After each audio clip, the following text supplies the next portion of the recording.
di sini ada yang menarik nih. Untuk pertumbuhan ekonomi itu disampaikan oleh Bapak Presiden bahwa diusulkan di angka 5,2%. Tapi sebenarnya ini kan cuma selisih 0,1% dari total pencapaian Indonesia untuk semester pertama di 2023. Ini apakah terlalu mencari aman atau bagaimana Pak? Baik, jadi angka 5,2% ini menurut saya cukup optimis gitu ya, tetapi memang masih terjangkau gitu ya. Jadi tidak mengada-ada, artinya masih realistis tapi masuk kategori optimis. Baik. Kenapa saya katakan begitu? Karena misalnya nih kalau saya tadi sempat mengatakan, menurut proyeksi beberapa lembaga sebenarnya angka nggak akan sejauh sebesar itu. IMF menyebutkan tahun 2024 dalam proyeksi mereka yang paling baru ya, bulan Juli kemarin keluar. Mereka katakan tahun 2024 laju pertumbuhan ekonomi Indonesia hanya akan 5% kata mereka. Versi IMF. Versi Bank Dunia itu hanya 4,9%.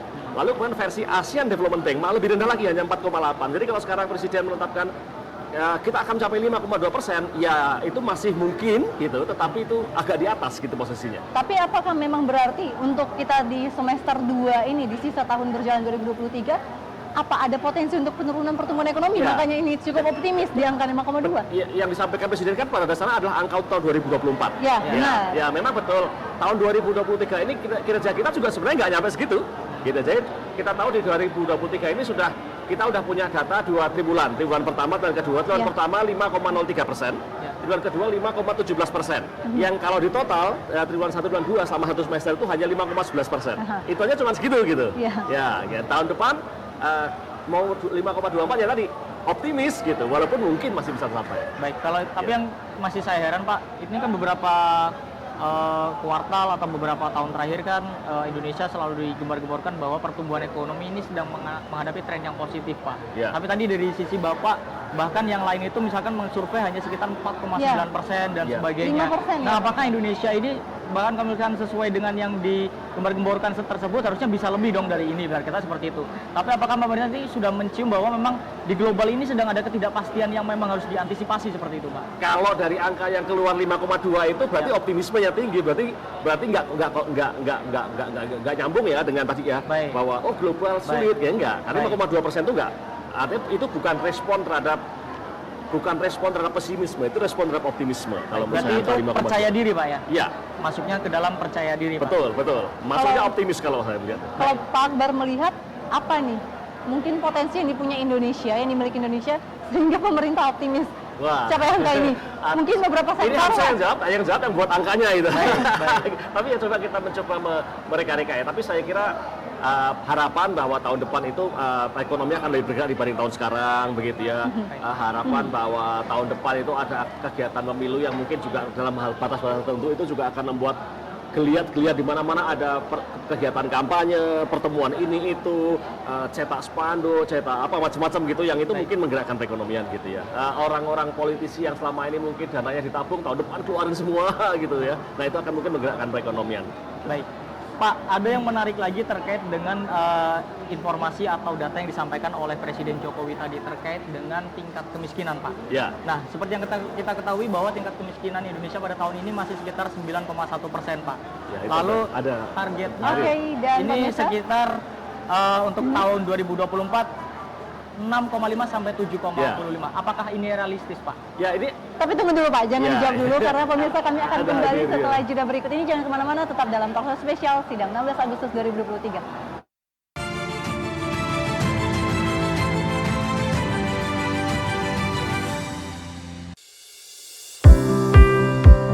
Mengenal tugas dan fungsi DPR RI. Dewan Perwakilan Rakyat atau DPR adalah lembaga negara yang mewakili aspirasi rakyat. Kehadiran DPR RI merupakan salah satu bukti bahwa Indonesia merupakan negara demokrasi. Sebagai salah satu lembaga perwakilan rakyat, apa saja tugas dan fungsi yang diemban DPR RI? Berdasarkan pasal 20A ayat 1 Undang-Undang Dasar 1945, DPR memiliki 3 fungsi, yakni fungsi legislasi, anggaran, dan pengawasan. Tugas dan wewenang DPR berbeda untuk setiap fungsinya. Yang pertama, fungsi legislasi. Menyusun program legislasi nasional atau prolegnas, menyusun dan membahas rancangan undang-undang, menerima rancangan undang-undang yang diajukan oleh DPD, membahas rancangan undang-undang yang diusulkan oleh Presiden ataupun DPD, menetapkan undang-undang bersama dengan Presiden, menyetujui atau tidak menyetujui peraturan pemerintah pengganti undang-undang yang diajukan oleh Presiden untuk ditetapkan menjadi undang-undang. Yang kedua, fungsi anggaran. Memberikan persetujuan atas rancangan undang-undang tentang APBN yang diajukan oleh Presiden. Memberikan persetujuan terhadap pemindahantanganan aset negara maupun terhadap perjanjian yang berdampak luas bagi kehidupan rakyat yang terkait dengan beban keuangan negara. Menindaklanjuti hasil pemeriksaan atas pengelolaan dan tanggung jawab keuangan negara yang disampaikan oleh BPK. Memperhatikan pertimbangan DPD atas rancangan undang-undang tentang APBN dan rancangan undang-undang terkait pajak, pendidikan, dan agama. Yang ketiga, fungsi pengawasan. Fungsi pengawasan, DPR bertugas melakukan pengawasan terhadap pelaksanaan undang-undang APBN dan kebijakan pemerintah, serta membahas dan menindaklanjuti hasil pengawasan yang disampaikan oleh DPD. Demikian penjelasan tentang tugas dan fungsi DPR menurut undang-undang. Informasi ini dipersembahkan oleh TV dan Radio Parlemen, Biro Pemberitaan Parlemen, dan Sekretariat Jenderal DPR RI.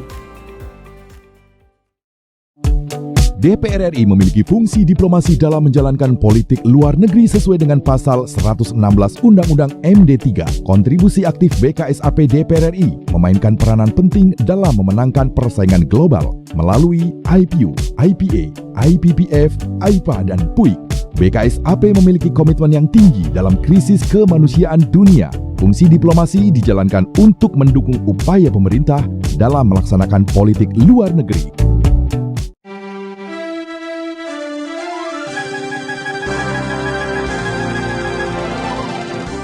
Lebih dari 7 dekade, kemerdekaan bukanlah tujuan akhir. Sebuah perjalanan panjang dalam mewujudkan cita-cita bangsa. Kemerdekaan mengingatkan kita akan pentingnya memperkuat persatuan dan kesatuan bangsa. DPR RI berkomitmen untuk terus melangkah maju, mendorong pertumbuhan ekonomi yang inklusif, memperkuat demokrasi, dan menjaga keutuhan NKRI.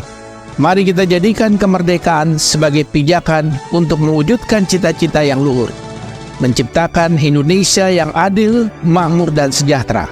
Jadikan keberagaman sebagai sumber kekuatan mencapai kemajuan dan kesejahteraan bagi seluruh rakyat Indonesia. Terus melaju untuk Indonesia maju.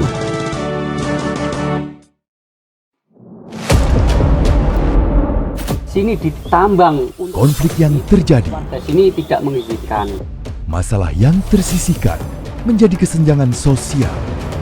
Ya namanya rakyat kecil gak bisa apa-apa, mau komplain juga gak didengar. Sebab apa? Itu menyangkut isi perut kami semua.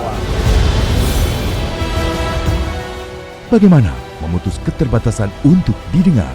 Jadi kalau misalnya masyarakat sudah merasa tidak lagi ada yang memperjuangkan aspirasinya, maka masyarakat memang sangat berhak untuk meminta dewan yang mewakili mereka di parlemen.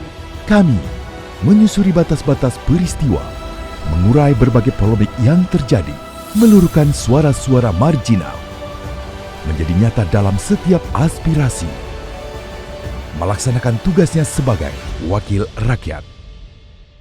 Saksikan Aksi Dewan setiap hari Senin dan Rabu pukul 10.30 waktu Indonesia Barat hanya di TVR Parlemen.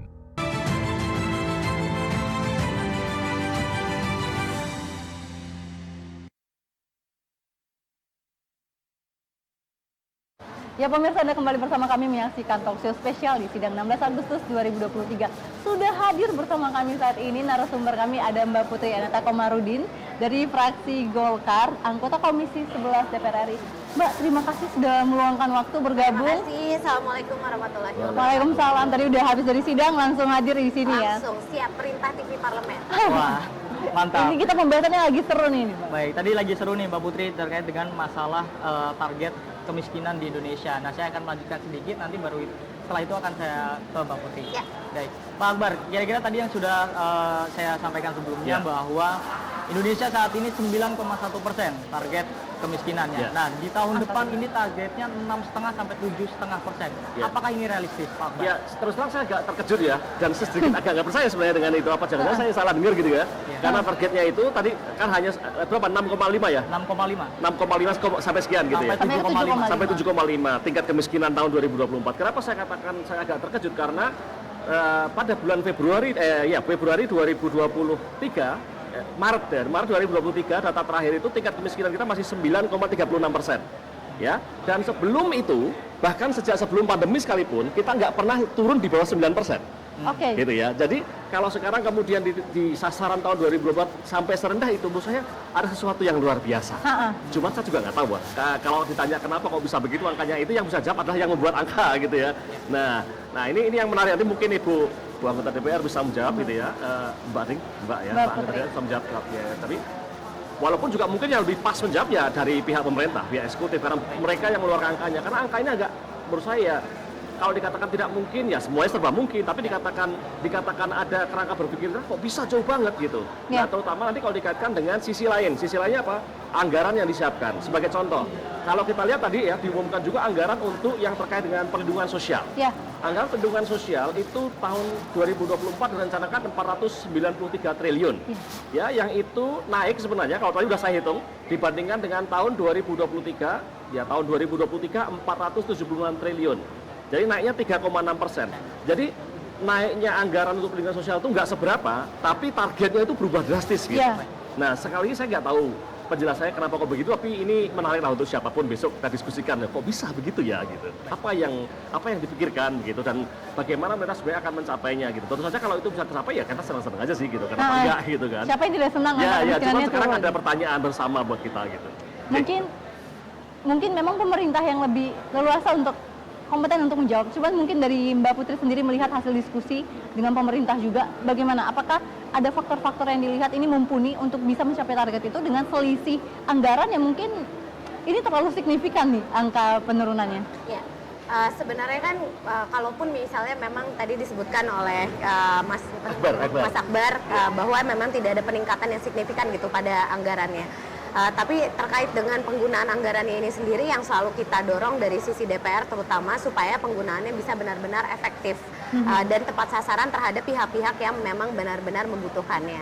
Karena lagi-lagi ketika kita kembali ke daerah pemilihan masih banyak sekali terjadi misalnya orang-orang yang masuk kelompok menengah ke atas tapi mereka masih menjadi bagian dari penerima bantuan PKH, bansos, bantuan cash transfer, uang bantuan langsung tunai, sampai-sampai ada juga yang mengaku miskin kemarin memanfaatkan skema zonasi sekolah yang akhirnya membuat mereka dikategorikan miskin padahal mereka masuk kelompok kaya sehingga bantuan untuk sekolah dan pendidikan pun akhirnya masuk ke kelompok-kelompok tersebut.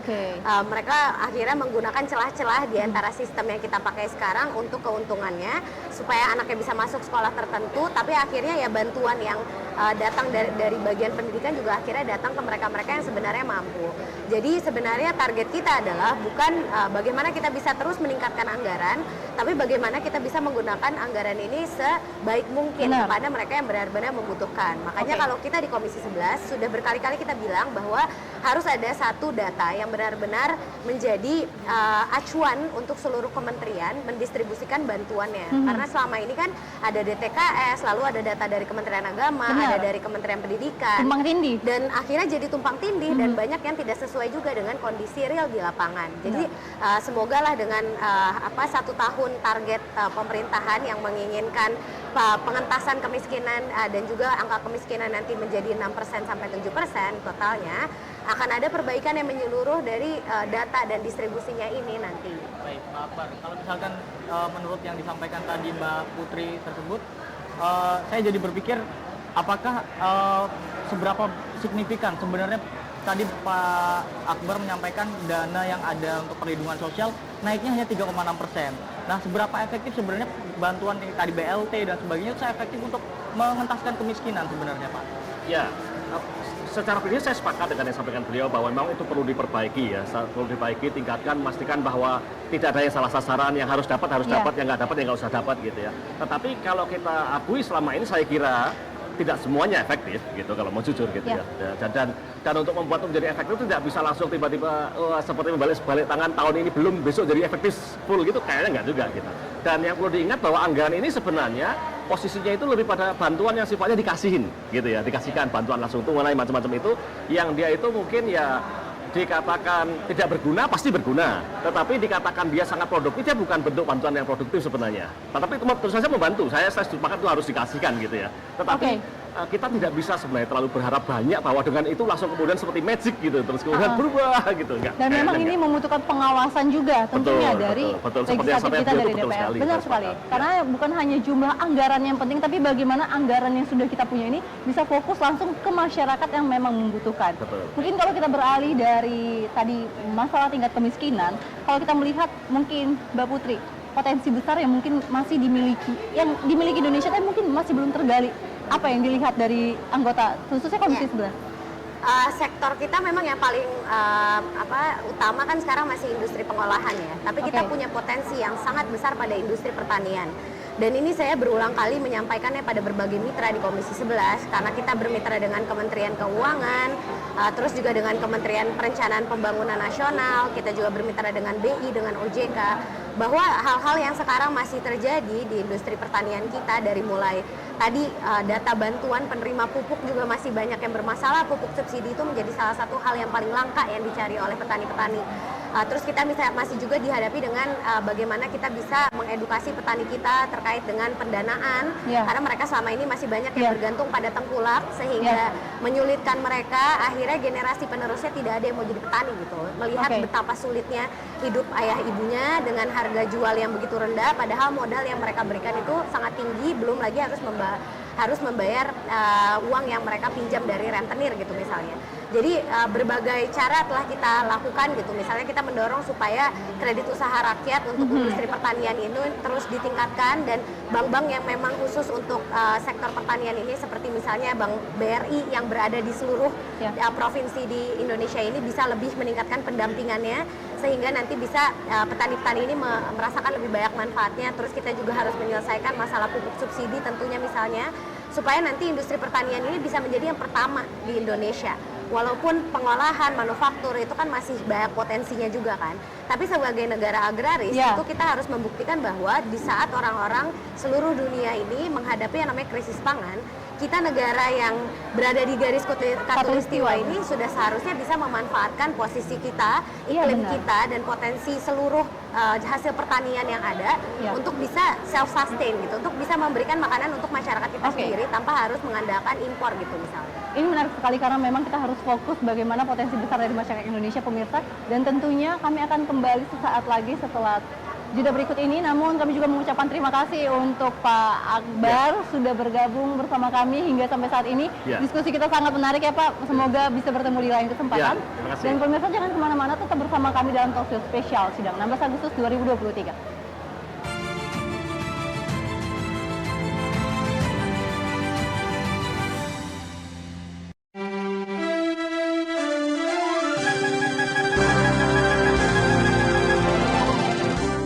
Di momen yang bersejarah ini, kita lihat ke belakang dengan rasa bangga atas perjuangan pahlawan kita sejak memproklamirkan kemerdekaan.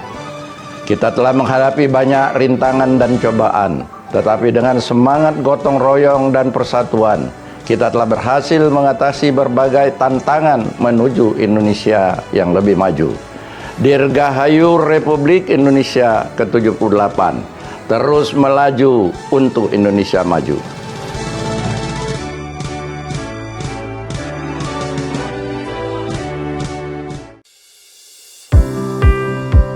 Mengenal tugas dan fungsi DPR RI. Dewan Perwakilan Rakyat atau DPR adalah lembaga negara yang mewakili aspirasi rakyat. Kehadiran DPR RI merupakan salah satu bukti bahwa Indonesia merupakan negara demokrasi. Sebagai salah satu lembaga perwakilan rakyat, apa saja tugas dan fungsi yang diemban DPR RI? Berdasarkan pasal 20A ayat 1 Undang-Undang Dasar 1945, DPR memiliki 3 fungsi, yakni fungsi legislasi, anggaran, dan pengawasan. Tugas dan wewenang DPR berbeda untuk setiap fungsinya. Yang pertama, fungsi legislasi. Menyusun program legislasi nasional atau prolegnas, menyusun dan membahas rancangan undang-undang, menerima rancangan undang-undang yang diajukan oleh DPD, membahas rancangan undang-undang yang diusulkan oleh Presiden ataupun DPD, menetapkan undang-undang bersama dengan Presiden, menyetujui atau tidak menyetujui peraturan pemerintah pengganti undang-undang yang diajukan oleh Presiden untuk ditetapkan menjadi undang-undang. Yang kedua, fungsi anggaran. Memberikan persetujuan atas rancangan undang-undang tentang APBN yang diajukan oleh Presiden. Memberikan persetujuan terhadap pemindah-tanganan aset negara maupun terhadap perjanjian yang berdampak luas bagi kehidupan rakyat yang terkait dengan beban keuangan negara. Menindaklanjuti hasil pemeriksaan atas pengelolaan dan tanggung jawab keuangan negara yang disampaikan oleh BPK. Memperhatikan pertimbangan DPD atas rancangan undang-undang tentang APBN dan rancangan undang-undang terkait pajak, pendidikan, dan agama. Yang ketiga, fungsi pengawasan. Fungsi pengawasan, DPR bertugas melakukan pengawasan terhadap pelaksanaan Undang-Undang APBN dan kebijakan pemerintah, serta membahas dan menindaklanjuti hasil pengawasan yang disampaikan oleh DPD. Demikian penjelasan tentang tugas dan fungsi DPR menurut Undang-Undang. Informasi ini dipersembahkan oleh TV dan Radio Parlemen, Biro Pemberitaan Parlemen, dan Sekretariat Jenderal DPR RI.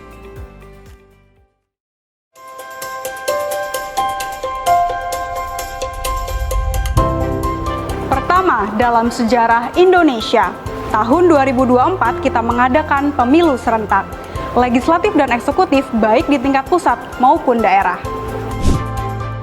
Catat waktunya, Rabu 14 Februari 2024. Untuk pemilihan legislatif, Anda akan memilih anggota DPD, anggota DPR, anggota DPRD Provinsi, dan anggota DPRD Kabupaten atau Kota. Selain pemilu legislatif, Anda juga akan memilih presiden dan wakil presiden loh pemirsa. Di bulan November, tepatnya Rabu 27 November 2024, juga akan diadakan pemilihan kepala daerah atau pilkada serentak. Dalam pilkada nanti, Anda akan memilih gubernur dan wakil gubernur, bupati dan wakil bupati, serta wali kota dan wakil wali kota. Nah, pemirsa sudah tahu kan waktunya? Kini saatnya Anda untuk mempersiapkan diri. Kenali calon-calon wakil rakyat dan pemimpin Anda dengan baik.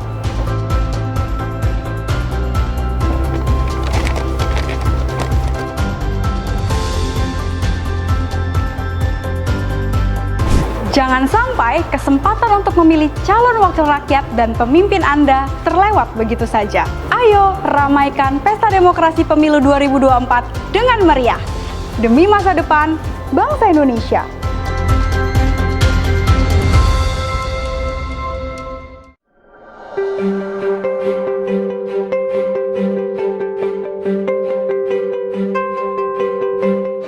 Komisi 4 DPR RI merupakan satu dari 11 komisi di DPR RI yang berdasarkan keputusan Rapat Paripurna DPR RI tanggal 22 Oktober 2019 mempunyai ruang lingkup tugas di bidang pertanian, lingkungan hidup, kehutanan, dan kelautan. Pada periode 2019-2024, Komisi 4 DPR RI dipimpin oleh 1 orang ketua dari fraksi PDI Perjuangan dan 4 orang wakil ketua komisi yang terdiri dari 1 orang dari fraksi Partai Golkar, 1 orang dari fraksi Partai Gerindra, 1 orang dari fraksi Partai Nasdem, dan 1 orang dari fraksi Partai Kebangkitan Bangsa. Sedangkan anggota Komisi 4 DPR RI terdiri dari 10 orang dari fraksi PDI Perjuangan, 7 orang dari fraksi Partai Golkar, 6 orang dari fraksi Partai Gerindra, 5 orang dari fraksi Partai Nasdem, 6 orang dari fraksi Partai Kebangkitan Bangsa, 5 orang dari fraksi Partai Demokrat, 5 orang dari fraksi Partai Keadilan Sejahtera, 4 orang dari fraksi Partai Amanat Nasional, dan 2 orang dari fraksi Partai Persatuan Pembangunan. Dalam menjalankan tugas dan fungsinya dalam ruang lingkup pertanian, lingkungan hidup dan kehutanan, dan kelautan, Komisi 4 DPR RI dibantu oleh bagian Kesekretariatan Komisi 4 DPR RI yang terdiri dari Kepala Bagian Sekretariat Komisi, Kepala Subbagian Rapat, Kepala Subbagian Tata Usaha, dan staf Sekretariat Komisi 4 lainnya. Selain itu, ada juga tenaga ahli alat kelengkapan Dewan dan Badan Keahlian DPR RI yang terdiri dari peneliti dan legal drafter yang bertugas mendukung pelaksanaan fungsi, wewenang, dan tugas alat kelengkapan Dewan yang bersangkutan. Dalam hal ini adalah Komisi 4 DPR RI.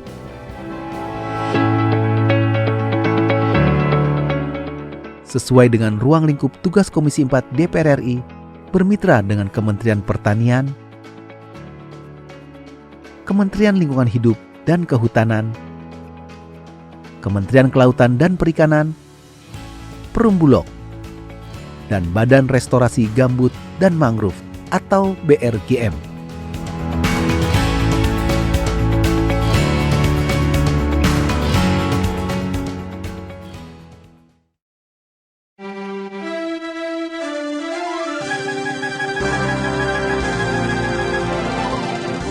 Lebih dari 7 dekade, kemerdekaan bukanlah tujuan akhir. Sebuah perjalanan panjang dalam mewujudkan cita-cita bangsa. Kemerdekaan mengingatkan kita akan pentingnya memperkuat persatuan dan kesatuan bangsa. DPR RI berkomitmen untuk terus melangkah maju, mendorong pertumbuhan ekonomi yang inklusif, memperkuat demokrasi, dan menjaga keutuhan NKRI. Mari kita jadikan kemerdekaan sebagai pijakan untuk mewujudkan cita-cita yang luhur, menciptakan Indonesia yang adil, makmur, dan sejahtera. Jadikan keberagaman sebagai sumber kekuatan mencapai kemajuan dan kesejahteraan bagi seluruh rakyat Indonesia. Terus melaju untuk Indonesia maju.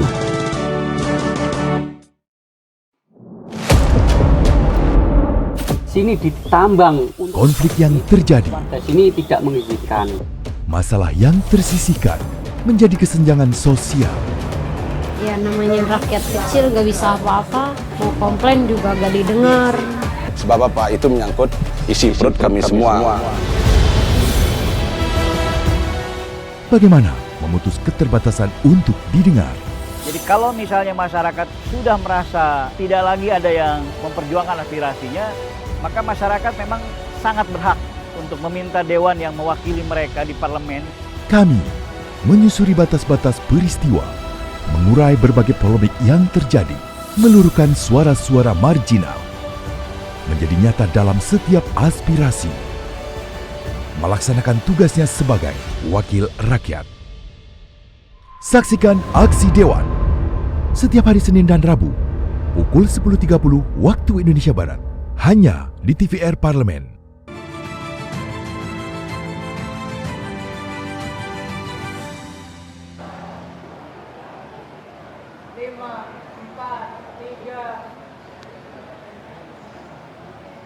Baik pemirsa TVR Parlemen, Anda kembali menyaksikan spesial talk show sidang 16 Agustus 2023 dan kami masih bersama dengan salah satu narasumber yaitu Mbak Putri Aneta Komarudin dari Komisi 11. Mbak Putri, langsung saja nih Mbak Putri, kalau kita akan ngomongin hutang nih, Indonesia ini seperti yang diketahui hutangnya ini sekitar sudah 7.000 triliun lebih.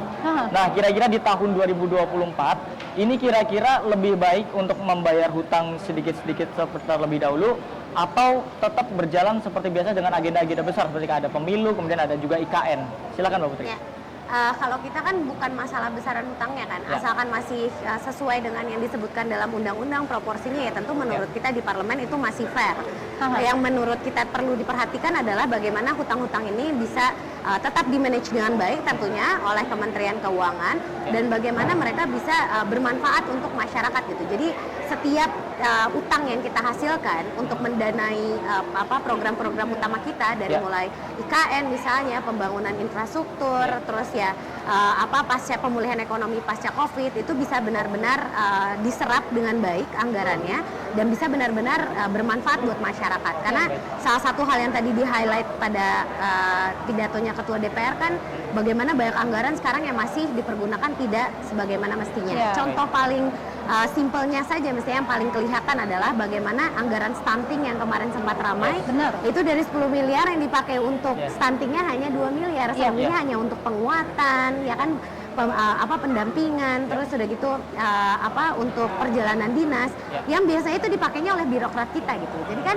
yang harus kita berikan kepada masyarakat adalah bagaimana hutang yang nanti akan dibayar juga oleh anaknya saya, anaknya semua orang-orang yang ada di ruangan DPR pada saat ini dan seluruh eksekutif yang sekarang dipercaya menjadi menteri itu benar-benar bisa digunakan sebaik-baiknya gitu untuk mendanai tadi program yang Pak Jokowi bilang gitu, dari mulai perlindungan migran sampai penguatan SDM kita terutama di sektor kesehatan dan pendidikan, dua sektor yang menjadi fokus pemerintah pada saat ini. Kita sudah tahu sekarang anggaran pendidikan 20% dari APBN dan harapannya tentu bisa memperbaiki yang kemarin sempat menjadi heboh juga terkait dengan zonasi kualitas guru dan bagaimana guru-guru kita ternyata harus di-upgrade lagi kompetensinya dari yang mungkin belum paham dengan revolusi industri 4.0 sekarang mereka harus terbiasa dengan teknologi dan ini kan membutuhkan waktu kan. Jadi ya sebenarnya yang kita butuhkan adalah bagaimana pemerintah bisa mengelola anggaran ini menggunakannya dalam APBN sebaik-baiknya dan lebih mendahulukan masyarakat daripada dirinya sendiri gitu. Karena ya lagi-lagi kita di DPR kita adalah legislator di mana kita hanya bisa membahas anggaran bersama dengan pemerintah. Ujung-ujungnya yang akan menggunakan anggarannya adalah pemerintah walaupun ada kita dalam fungsi pengawasannya. Baik, berarti bukan pada nominal seberapa besarnya, tapi lebih kepada kebutuhan, yang penting itu kebutuhan untuk produktif. Dan tidak dan secara efisien dimaksimalkan seperti itu Mbak Putri. Dan tugas DPR nanti ke depan 2024 akan mengawal seperti apa Mbak Putri supaya kejadian-kejadian seperti program-program prioritas yang disebutkan Pak Jokowi ataupun Ibu Puan terkait dengan stunting bisa lebih diminimalisir. Atau mungkin hal lain yang menjadi perlu digarisbawahi dari pemerintah untuk APBN kita di 2024 Mbak? Sebenarnya kan kerjasama antara pemerintah bersama dengan DPR ini kan sangat penting ya. Bagaimana kita bisa mempercayai satu sama lain untuk supaya kami di DPR juga bisa mendapatkan data-data yang benar-benar ada di kementerian lembaga misalnya ketika mereka mendistribusikan anggaran untuk program-program yang mereka jalankan sebagai kementerian atau lembaga gitu. Kadang-kadang kita di DPR juga tidak selalu mendapatkan keleluasaan untuk mendapat jawaban atas semua pertanyaan yang kita ajukan kepada kementerian lembaga. Ya karena lagi-lagi hak kuasa penggunaan datanya ada di mereka. Kalau kita tidak diberikan data yang jujur, kita tidak bisa melakukan fungsi pengawasan kita dengan baik. Jadi di setiap periode awal selalu ada bagaimana kita membangun common understanding di antara kementerian dan lembaga dan juga DPR di komisinya masing-masing supaya kita bisa percaya dengan satu sama lain sehingga satu sama lain bisa menggunakan dayanya misalnya, haknya dan juga kewajibannya itu dengan benar-benar bisa memberikan manfaat untuk masyarakat. Karena tanpa data yang benar, kita misalnya hanya mengandalkan data pemeriksaan dari Badan Pemeriksa Keuangan misalnya, tidak begitu melihat secara menyeluruh misalnya apa yang telah dilakukan oleh pemerintah, apa yang direncanakan mereka. Kadang-kadang juga kementerian ada yang tidak mau membagikan satuan tiganya mereka gitu, maksudnya rincian dari apa yang akan mereka lakukan pada saat itu, hanya perencanaan dari sisi makronya aja yang diberikan kepada kita kan, jadi kita tidak akan mengetahui gitu ini per miliarnya atau misalnya per triliunnya ini anggaran akan sampai ke masyarakat dalam bentuk apa gitu. Jadi ya itulah penghargaan itu yang semestinya kita bisa dapatkan dari satu sama lain. Oke, berarti memang perlu kerjasama antara pemerintah selaku mitra dari DPR, juga dari DPR juga dalam melakukan pengawasan juga ya Mbak Putri ya. Terakhir Mbak Putri Komarudin terkait dengan harapan untuk RAPBN tahun 2024 dengan situasi ekonomi global yang sedang tidak pasti ditambah tahun politik. Sedikit saja closing statement Mbak Putri. Ya harapannya kita bisa benar-benar menjalankan bukan periode terakhir ya, tahun terakhir kita di periode ini dengan sebaik-baiknya dan menjaga iklim politik dan ekonomi kita sesehat-sehatnya, supaya yang pengusaha tidak akan reluctant lagi, tidak akan ragu untuk menginvestasikan duit mereka untuk menjalankan usahanya, dan kita bisa memberikan reassurance bahwa Indonesia ini akan tetap seperti ini, baik seperti ini, dan akan terus meningkat dalam hal pencapaian ekonomi dan politik. Meningkat dalam hal pencapaian ekonomi dan politik. Baik pemirsa, dan terima kasih banyak Mbak Putri Kamarudin atas waktunya sudah hadir, dan juga pemirsa, ini merupakan penghujung dari rangkaian talk show sidang spesial 16 Agustus 2023 untuk Anda. Dan tentunya saya Elisa Gabriela Purba. Rekan saya. Dadah.